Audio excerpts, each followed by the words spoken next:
안녕하세요. 김변스 행정법입니다. 공정력과 선별 문제에 관한 주요한 기출 문제를 풀어보도록 하겠습니다. 1번 공정력이란 행정행위의 위법이 중대명백하여 당연무효가 아닌 한 권한 있는 기관에 의해 취소되기 전까지는 행정의 상대방이나 이해관계자에게 적법하게 통용되는 힘을 말한다. 얼핏 보면 맞는 것 같지만 일부 함정이 있습니다.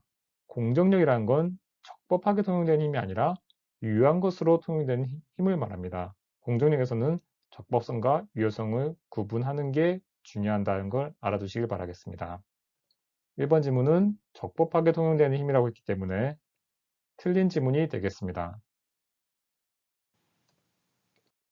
2번 민사소송에 있어서 행정처분의 당연무효 여부가 선결 문제로 되는 데에는 법원은 이를 판단하여 당연무효임을 전제로 판결할 수 있고 반드시 행정소송 등의 절차에 의하여 그 취소나 무효 확인을 받아야 하는 것은 아니다.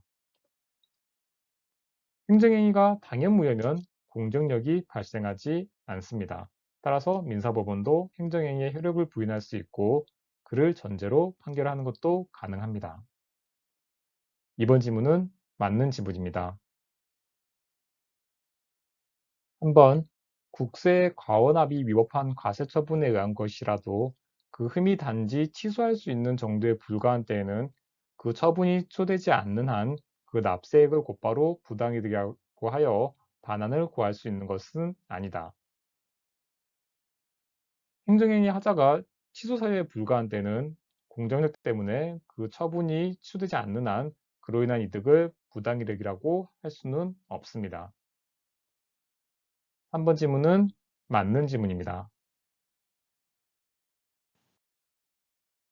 4번 위법한 행정대집행이 완료되면 계고 처분의 무효 확인 또는 취소를 구할 소의 이익은 없다 하더라도 미리 그 계고 처분의 취소 판결이 있어야만 그 계고 처분이 위법임을 이유로 손해배상 청구를 할 수 있는 것은 아니다.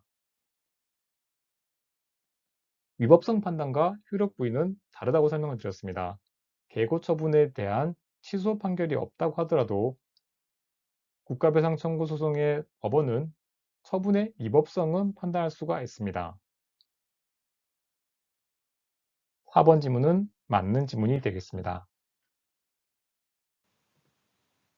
5번 형사법원은 행정행위가 당연무효라면 선결 문제로서 그 행정행위 효력을 부인할 수 있다. 당연무효이면 공정력이 발생하지 않으니 형사법원도 행정행위 효력을 부인할 수 있는 겁니다. 5번 지문은 맞는 지문입니다.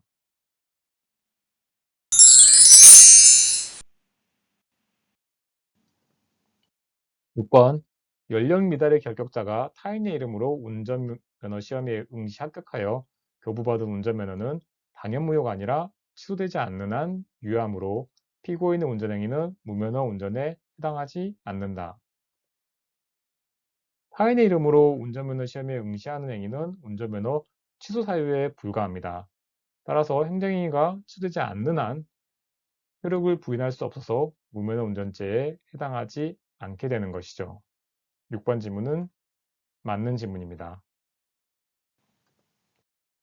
7번 행정청이 침해적 행정처분인 시정명령을 하면서 사전 통지를 하거나 의견 제출 기회를 부여하지 않아 시정명령이 절차적 하자로 위법하다면 그 시정명령을 위반한 사람에 대하여는 시정명령 위반죄가 성립하지 않는다. 시정명령 위반죄가 성립하려면 그 시정명령이 적법해야 합니다. 그런데 시정명령의 절차적 하자가 있어 위법하다면 그러한 시정명령을 위반하더라도 시정명령 위반죄가 성립하지는 않는 것이죠. 7번 지문은 맞는 지문입니다.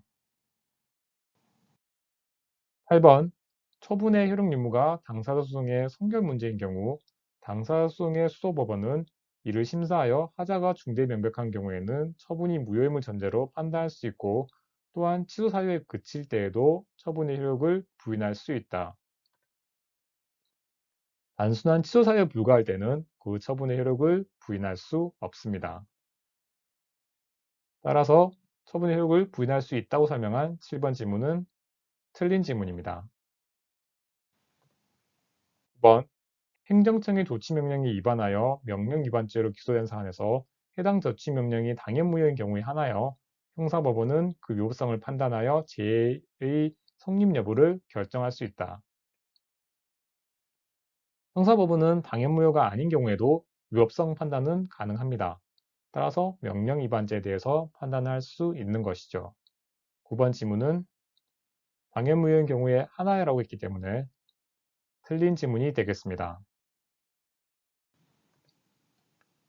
10번 구성요건적 효력이란 유효한 행정행위가 존재하는 이상 모든 국가기관은 그의 존재를 존중하여 스스로의 판단 기초 내지는 구성요건으로 삼아야 한다는 구속력을 말한다.